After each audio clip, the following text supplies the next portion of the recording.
Words. As a young girl, I was taught to think before I spoke, James chapter 2. From bad words I would shrink, and my mother would tell teenagers off for using them in the street, and I would wonder if they would stand there and think, just who are you? But in a world that throws away so much of what is precious, can we allow each new generation to use words without thought? Words mean so much, but those who use them most often know so little.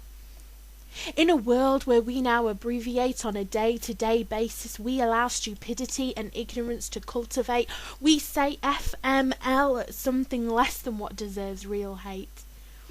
History is written, stories are told, memories passed on, and traditions passed down from the lips of one generation to the next. And yet all we seem to be bothered about is the phone and computer rather than the written text. The iPad and Kindle come along and try to stifle the book. So now it is literary passion that we need to rekindle. In a world that is so open, we are so quick to shut ourselves off, building glass walls around our children and giving them technology without intellect.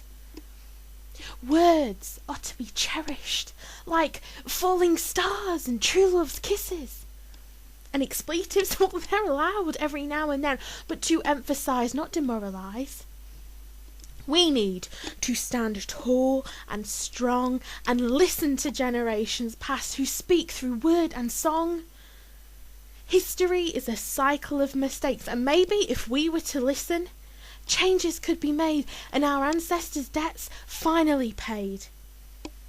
When I grew up and began to swear and cuss, my parents sat me down and as punishment enforced a speaking ban.